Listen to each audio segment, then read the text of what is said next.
On there, Chris? No, it's... There. Is Lefty in for this? Oh no, he's not meant to be. No? Yeah. So, great one. So you want me here? Yeah. Okay.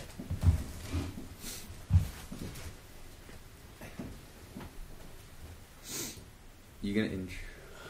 Evening everyone, welcome to the Touch Tennis Show. I'm Rashid Ahmed, Chris Eaton alongside me. Hi guys. Interesting week. Andy Murray. Yeah, does it again. Takes Federer out and then doesn't manage to close it out from match points up. Yeah, that's going to be a little heartbreaking for him. But Heather Watson, unbelievable. Yeah. First title. Yeah, unbelievable. I mean, those two girls seem to be doing a great job out travelling the world. So, you know, I think we've got big things to come from those two because they're still very young. Her and Laura, obviously. Well, we've been blessed today with ATP Tour commentator and former ATP player Nick Lester will be on the show with us, sitting in with Chris, and we'll be talking a little bit about his experience. And he rang in last week from Japan. Thanks a lot for you, Nick, for coming in, and we'll have a chat with him later on in the programme. We're also going to be looking at Babolat's 21-inch racket, the A-Rod version, and giving it a fitting goodbye because it's an unbelievable bat, and for them to be discontinuing it kind of breaks my heart. And Chris? It is saddening. I mean, it is weapon of choice for me, both 21 and full-size tennis. So, yeah, the fact they're discontinuing the 21 inches is heartbreaking. Yeah, well, you'll get over it. Man up. I'm sure I will. And, yeah, some of the other things we've been thinking about this week was getting a phone-in going. You'll get a chance to win that racket, the 21-inch Babolat racket. This is one of the last ones.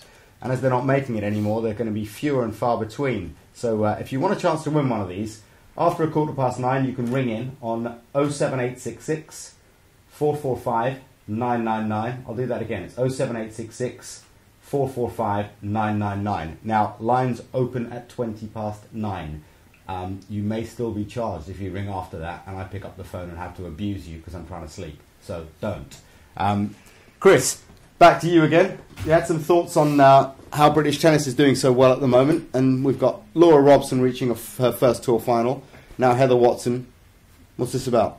I think it's just about, you know, you've got two extremely gifted young ladies who are basically at the stage and at the age now where they're growing into their tennis. You know, they've both shown a lot of potential previously, you know, in the past few years, but never quite either managed to string it together or, you know, turn good performances into good wins.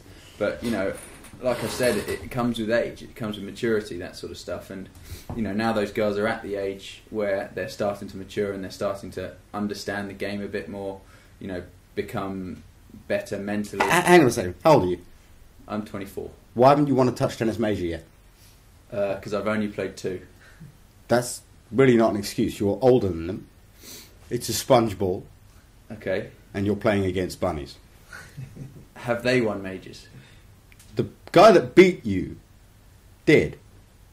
Yeah. Jordan Bull. Or are you talking about Heather Watson and Laura? Watson and Laura. I mean, if you're going to compare... like for like. I guess, I got back down on that one because they've only ever managed to do it with... you know, in the smaller tournaments, the small tier, the $50,000, $100,000... And touch tennis, I've won some of them, so... Yeah, you've won. You know, if we're comparing like for like, I'm feeling pretty good right now. Yeah, so Laura nor Heather, neither of you have won a Tier 1 title yet, a Masters event. Chris has, in Essex, in Brentwood. It was only a few weeks ago. And we also would like to show you a clip of the guy that he smoked early on in the tournament. And I think it's worth looking at this guy because, personally, I mean, I think there's no real way you can explain the ponytail. No, we tried to last week, yeah, obviously. But, you know, personal decisions, everybody makes bad choices. Yeah. You know, you just got to get past that and look at the real facts, which I think you have here. Well, what do you think? I mean, this was when he played Marcus Willis again in scummy Essex. We try not to go there too often, but for some reason there's been 2 tournaments there in the space of a month. And, I mean, I've had radiation cleaning and stuff, and considering chemo just to get rid of the Essexness on me. But, sorry, not to knock Essex. You're lovely people, I'm sure. Let's look at his serve here. I mean, first of all, why does it take him so long to bounce the ball? Oh, because he's in slow motion. Sorry. You had some thoughts on his technique here, Chris. Yeah, I mean, he seems to he seems to simplify his serve a little bit. You know, he hasn't got the standard long take back, which, you know, I guess being from Essex, everything that's simple is better. Yeah. You know, he's from Kent, which is worse. Is possibly. he from Kent? Yeah. Oh, Filmerland. so he's almost Surrey, but not quite. Yeah. He's not Essex, so he's kind of somewhere in the side, middle. Probably this side of the Dartford crossing, which is always key. Yeah. But yeah, you know, he tries hard, but he actually gets good extension, and he's got a good serve. Yeah. But like I say, I think with slightly less hair, he'd probably be able to take that serve all the way back and elongate everything.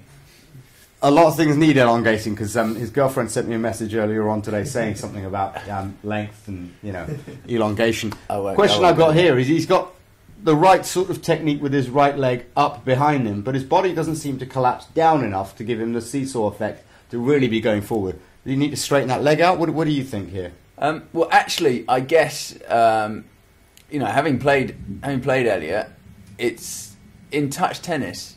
Do you have enough time, as the court's so small and the ball's coming back so quickly, if you've hit a big serve, do you have enough time to really finish all the way down, or do you have to be straight back up and ready for the next shot? I mean, I've certainly... Well, he's up and ready there. Yeah, but I've certainly adapted a few things about the way I play for the touch tennis court, as it is smaller and, you know, you have a little bit less time.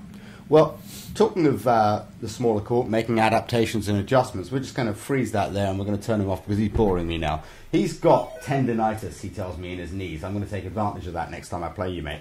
And from what we've seen, there is a particular man out there that's suffering from the same problem, and there are some questions being asked. Yeah, I mean, I've actually had problems with tendinitis before. Obviously, the first thing you'd say to Rafa is probably man up, but I can imagine he's tried that 3 or 4 times over, and it's not quite working. So he's probably, you know, he's looking at something, obviously taking a break. It gives sort of the inflammation that's causing the problem a bit of time to die down. But you can just see that the amount of strain that he puts his body through, you know, his joints and everything, it's so forced and it's so intense that when you compare it to Roger, you know, the amount of impact that's going through his body compared to obviously Roger's is crazy. You know, you can just look, you can see how much harder he's having to work. Why is that? Because he's a grinder, talentless. I think his bank account would probably disagree with the talentless. Well, you know, so far a lot of the ATP players I've come across, I've managed to beat playing touch tennis. So I can't. So far, I've not been impressed. Do you think Rafa would be any different on a touch court? Yeah, I think he'd probably generate a little bit of spin. You reckon? On the forehand. Yeah, I'm sure he's pretty upset that the Roddick's going, because I think it's a better touch tennis racket. Yeah. I'm sure if he asked nicely, Babolat might give him 1 or 2. I mean, obviously they sponsor us quite heavily, but you know, Rafa's not. But we've done it all in the game, and he hasn't quite got the reputation that we do. Yeah, he's got to fight for it. Yeah, naturally. Now, this break seems to be quite an exact length of time. Yeah, I mean, I guess, you know, there are whispers of certain things which I guess I probably shouldn't go into, but... Well, you know, it's tough because, you know, you're an ATP player and, you know, you're around the NTC and you're not able to say things that perhaps I'm able to say, and maybe, you know, might be crossing some boundaries here, and I don't want to take any gambles, so I won't say anything. I'll just say, Rafa, just tighten that thing a little bit and maybe make sure that you're, you know, a bit more careful when they come to visit you. No comment? Again, quite difficult for me to comment, but you have to look at the time frame being, you know, tennis players start and stop by years, basically. You know, they do get a break of a month to six weeks at the end of the year. So him stating that he's probably going to be back for next year obviously gives him, you know, it's kind of like a start of a year, so it's a good time to come back fresh, if you know what I mean. Well, talking about comebacks and going away for that matter, we would like to send off the 21-inch racket that was produced by Babolat for so many years, and I won majors with it, many of them. Elliot Moulder's won majors with him, James Marsalek. And as far as I'm concerned, Chris, I mean, do you have anything bad to say about that racket? Only that it's going. That is the worst. In 1997, he made the Australian Open finals and he took out Boris Becker en route.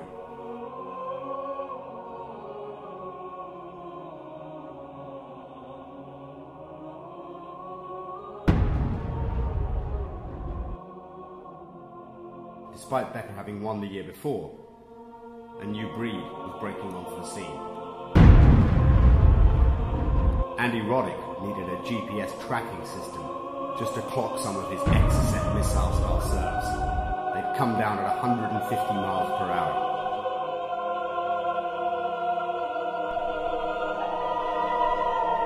And the racket, it was beautiful. Had the right string bedding, the perfect pattern, the body was big enough to generate torque, and it was heavy enough to just flip when you were on the run. Elliot Mould's not really known for his serves, but with the Babolat, he was able to generate more kick than ever before. Elliot felt he was able to construct points better with this racket and dominate once it got onto his terms with his forehand. The racket enabled him to get more rip and therefore more control on a sponge ball.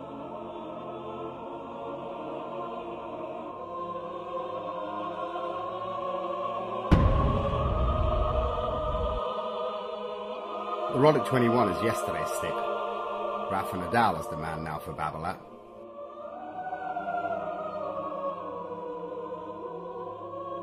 And like Elliot Mould, he started off as a grinder, but developed into a true champion on all surfaces. Can't help but feel a tinge of sadness when we say goodbye to the Babolat 21-inch Roddick version. It's an icon. Let's just hope the Nadal 21-inch next year can be just as good.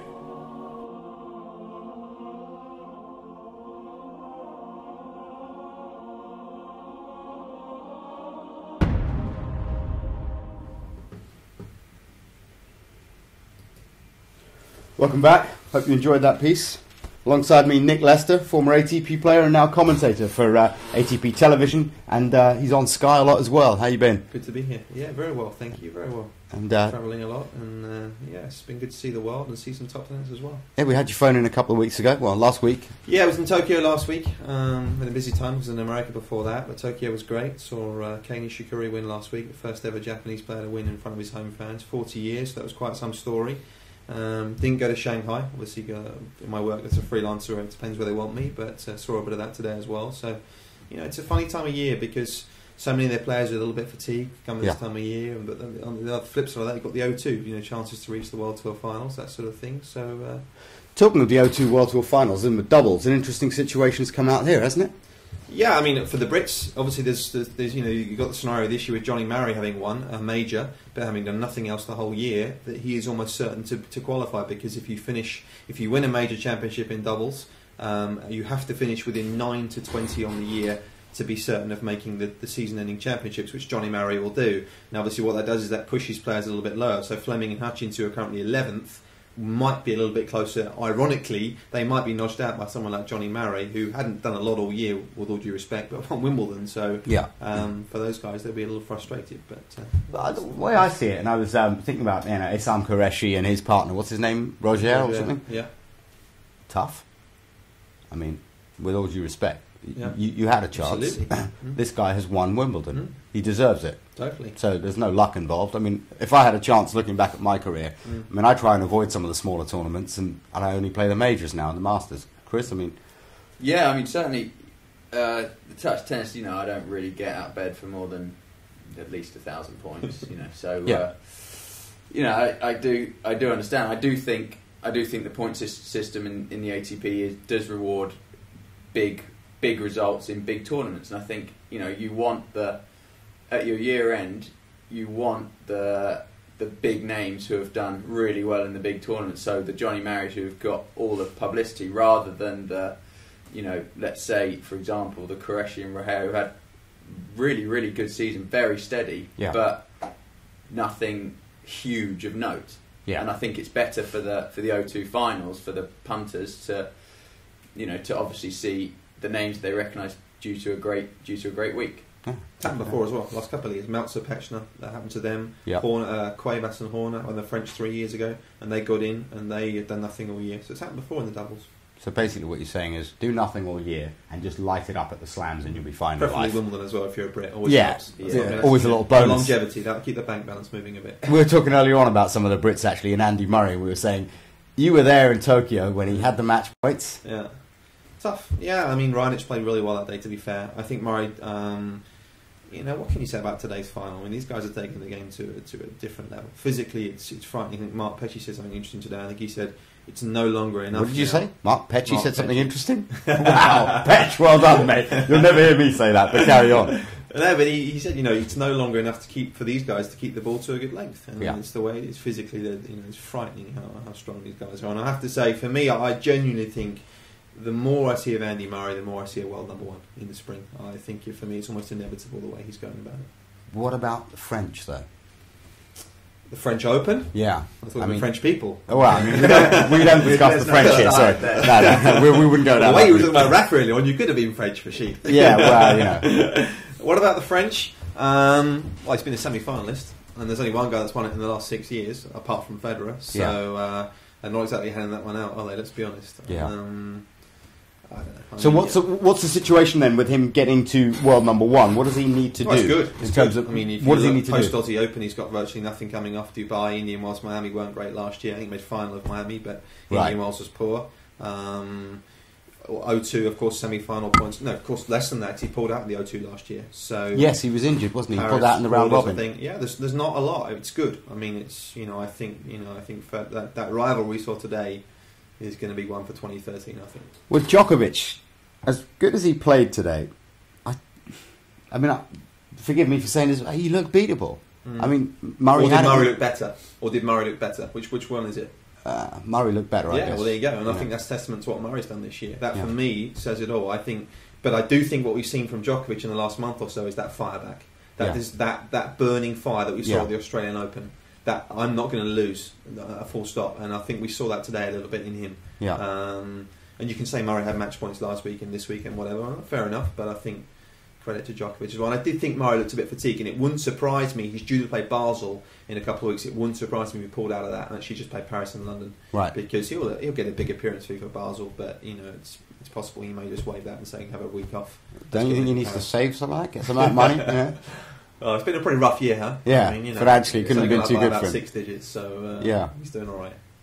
Chris? Well, the thing I've always thought with the Murray Djokovic, maybe since sort of seeing them battle it out recently, when it's been very, very toe-to-toe, really edgy matches, is I think that I get the feeling, and it's agreeing with what you say about seeing Andy as a world number one, I get the feeling that with Andy's hand skills, I don't see things that Djokovic can do that Andy can't, but I see things that Andy can do that Djokovic can't. I think he can have another dimension to his game because he has a genuinely good slice. Djokovic has a decent slice, but you can see it's coached, and Andy can sneak in, he can feel the ball around. I think when Andy kind of gets to grips with all of his options, which is again something that Federer had to do, because Federer has so many options on a tennis court, but when Andy really gets to grips with all his options, when to use each one and how to be the most effective with all of them, I don't see too many limits to his game. Now, the only thing I do see with Djokovic is, I don't like to say this, but I think Djokovic is a fraction tougher. Would you agree with those? Definitely. Those Interesting. at I the think moment. this week there was a piece in Paul Newman, one of the journalists who's out in Shanghai, had got a good piece with Murray saying that hadn't been told before. He's used to a psychologist. How Lendl had said to him in December, right, we're going to start working together. That's fine, but we're going to bring a psychologist on board. Yeah. And I actually think if anyone else had said that to Murray, they'd said, no thanks, it's not for me. Because Lendl said it, it's made a difference. Well, that's because historically, and I've got this on pretty good on pretty good merit. The person who said this to me before was that Lendl went and saw a psychoanalyst, one of the top people in from the Tavistock, and asked him what to do, and the guy said, "Play like you've already lost." I mean, it was that simple. One session. Sure, most of the time psychoanalysis isn't one session, especially not with a nutcase like Lendl who likes to drill people. And I don't just mean with a tennis ball, Lendl, you are mental. But he absolutely changed overnight because he went into matches with this so laissez-faire attitude. Okay, every point like, well, I've already lost it, so I'll just do what I need to do and hit the ball over the net. And he won 8 majors.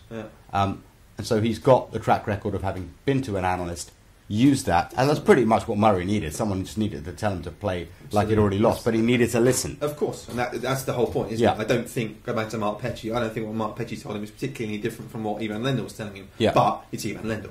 And that's I mean, come on, let's be honest. Mark Petchey telling you something. Yeah, but there's not that many Ivan Lendls out there. You can't go and pick and choose who you're going to speak to. And, he was brave enough to say, okay, let's go with that. And come on, let's be honest. I mean, I'd listen to my cat over Petchey. Well, fair enough. Fair enough. I hope you wouldn't listen to me over Petchey. It's borderline. Hang on, you Kent or Surrey? You Kent or Surrey? We're trying to figure this We one. beat Surrey, Hertfordshire. Would you mind in the final? I'll have you know, alongside the man to my right here in the final of County Week this year, Moving the very on. last day. Moving on. Sorry, we're moving on. Now we've got the prize giving. We've got this racket, this Babolat 21-inch racket, the piece we just did about. We're saying goodbye to it. That's the last time I'm going to spin that on my finger because it was a miracle I pulled it off, because normally I would just miss that. But you can ring in on 07866 445 999 and answer a really simple question, which we'll ask you on the spot because we want to make it awkward for you. And you can ring in any time now, between now and the end of the show, to win this racket. And if no one rings in, I'll just keep it. I'll have it. No, Nick doesn't have a racket. This is true. Nick might be able to win this racket. So Exactly. it's there for the taking. Entirely up to you if you want to call in. Now, Nick, the other thing we wanted to talk to you about while you're here is when you're travelling around on these and you're commentating at tournaments, what for you is the best part of that job? Because there's a lot of people out there who want to get into the broadcasting world, who want to do what you do. You go to tournaments and you watch a sport that you love, clearly, and you get to talk about it. I have a dream job, effectively. And I'm very aware of that. And you get paid for it. Yeah, absolutely. It's funny, I was on the plane to Tokyo last week and I sat next to a couple and they were Japanese and they were saying, what do you do? And I was like, well, I'm here to cover the tennis. And they're like, wow, you're so lucky. And it's when you speak to people like that, you actually realise that you are.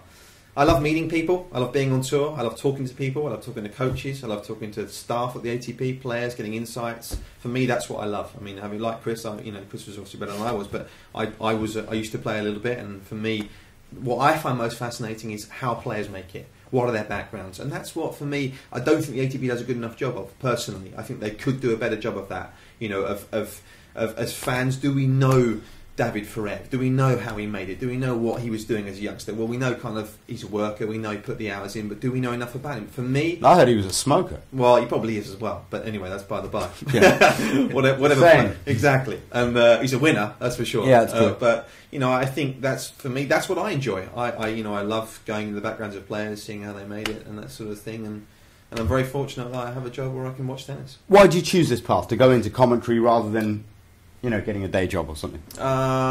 Good question. I was fortunate I was able to coach a little bit. That I was able to keep an income stream. So that was lucky. Sort of 5-6 years ago when I first started doing it, I came through local radio. So I did 4 years local radio, moved into tennis, picked up contacts in the tennis world, in broadcasting, and slowly made my way from there. Really. So it's been a bit of a long journey, but it's been a good one. Well, Chris. Yes, I'm not a broadcaster, unfortunately. But no, it's. I guess as a player, you always, when you're done with competing, when you've retired, you've got what you wanted out of the game. You do come to a sort of a crossroads, and most tennis players have the nothing to do with tennis. I'm sick of it, whatever. Go to do a 9 to 5 or whatever job, sort of completely different. Some players want to go back to coaching. They want to, go and give back, share what they've learnt, and obviously the third route is the broadcasting, which kind of, it's probably the most like still being on tour, because you still do get to travel, you still do get to go to these places, experience it, kind of live the tennis lifestyle, living in hotels. And, definitely. Yeah. So I guess it's the one that's least far removed from what you have been doing as a player. And I guess it requires, like Nick says and like Nick has, a massive love for the sport. Yeah. Well, as I've won everything there is to win, maybe that's my future. Get into broadcasting, go commentating around tournaments. Or I guess you'd be the only other person probably in the world that Andy Murray would listen to. So maybe that's... Andy, you can give me a call. We'll talk. 0-2, you're there, courtside. Yeah, I'll be there. you know. Psychoanalyzing. Well, psycho, yeah, absolutely. I don't know about analysing, you know. But yeah, I mean, I can give Ferrer I can give him some of my fags, but you know, I'm not sure what else I can do. Well, that was a start. Yeah, cigarettes. I mean, by the way, before anyone calls in and abuses me about what I said there. But you know, moving on, we've been thinking, you know, for the last few weeks on this show about, you know, how we're going to progress things and make sure that you're more interactive with what we do. And so Nick, who has this dream job, is going to be reporting back to us from some of the ATP events he's at, giving us some input and busy feedback. schedule coming up. Basel next week, I go to Basel, and then I finish with London at the O2, and I'm also doing the Davis Cup final, which would be great in Prague. The Czech Republic plays Spain, host Spain, which you'd imagine to be on a quick indoor court. So, funny enough, ironically, it's called the O2 Arena in Prague, where they're playing there, and it's sold out. So, awesome. It should be a great atmosphere. How do you see that one going, Chris? Well, I think without Rafa, you know, I guess Spain are probably the only country who can deal with not having their best player and still make it very competitive. I think if it was Spain being, if it was Spain at home, I think you'd probably go for Spain. But actually, I think as Nick says, they'll probably throw it on a fast indoor court with the crowd support. You've got to think that Berdych is going to beat both of his opponents, and you've got to think that in Czech Republic, you know, I think Stepanek's going to tough potentially Feliciano Lopez out in the final rubber. Stepanek played great this week, didn't he? As well. Fit. The only issue for the Czech team is that if someone gets injured, if one of their big two gets injured, they're in trouble. Yeah, they're a bit of a two-man team, but their doubles. Berdych in doubles has lost 1 out of 15, so he's been. That's erotic-like stats, isn't it? He's rock solid in doubles. Yeah. Exactly. There aren't many people that play as well as that. No. But Stepanek, I saw him playing at the US Open in the finals, and at best he looked tired for the first time and old, and also, you know, Leander Paes. 39. Pays 39 now. Yeah, they both look. They look their age against the Bryans. They look, you know, like a little dreary, a little half a step slow on shots and stuff. And it's funny because I mean, me at 40, and I'm spring chicken. Yeah, I mean, I'm still whipping your ass on the touch tennis court as I did just now. So. Just for the record tonight, we went out and we played, and I beat him quite comfortably 10-8. I mean, I was 9-3 up and I gave him a few points, but Emily had said that there's no way I would beat Nick Lester because he was so steady. Well, let me just say, he tried to outsteady me and I just outgunned him. We've got a call. Who is this? Let's see who this is. Hold on a second. Hello? Hello. Who's that? It's Matt, where are you from? from Sussex. From Sussex. Oh God, that's Matt Gollage. It is indeed. Oh, Gollage, how you doing? Eaton, you got to abuse him. We need to give him some abuse for even ringing and daring to ring in. Yeah, Matt, to be honest, I respect you massively for ringing in, having received what can only be described as one of the biggest humiliations in the final of Corby. So massive respect for getting on the phone and putting yourself out there. No, I mean, Willis just played too good at the end of the day. I mean, Or you played too bad? tournament and then just destroyed me. Fair play. Yeah, but I guess there's too good and there's love and love. Now, Gollage, why is it that I got more games off Willis than you did? Well, you're the greatest of all time. I mean, you can't really get any better than that, can you? Yeah, sorry, I forgot. Right, Respect, isn't it? so we're going to have to ask you a question in order to win this racket. And we think it should be relatively complicated, given that, you know, you know the sport quite well. So we're going to ask, who is the only man in the history of touch tennis to have gagged in a major final from 2 sets to love up? I don't know, it's quite a tough question. I'm going to have a quick think about it. Okay, the clock's ticking. Do. I think that might have been me. Yes, boom. Might have been me. College, indeed it was you. I think we should ask him one more question, don't you? I'm not sure. I mean, I think he's deserved it. He's come on having lost love and love, and then he's just admitted to that. I think I think he deserves a racket and a handshake. And a handshake. Do you think maybe we should chuck in a set of string as well for him? Yeah, why not? Yeah. Golich, this is winging its way over to you with a set of string. Thanks for calling in. And Great stuff. sorry we had to humiliate you on another Sunday. Maybe this is your Sunday thing. You don't need to go to confession. You just call us and get punished. Take it easy. Forward to it next week. Cheers, Take care, dude. mate. Bye. Well, that's about all we've got time for on the show as well. I want to thank Nick Lester for coming in. Pleasure. Really appreciate it. And we're looking forward to your raps and call-ins from around the world. Chris, as always. Always a pleasure, Rashid. Well, I don't know about if it's always a pleasure, but something of a pleasure. What I was asked, and I didn't get round to this, was Marcus Willis when he was here last week. Oh dear. And I was asked if he was going to be on again by Julian from Southeast Tennis to just say, "What are you talking about, Willis?" But I'm afraid he's not on the show, so I didn't get a chance. And we got a message in from Adam Hassan, which is to be a last thing he just saying, "I cannot believe he rang in."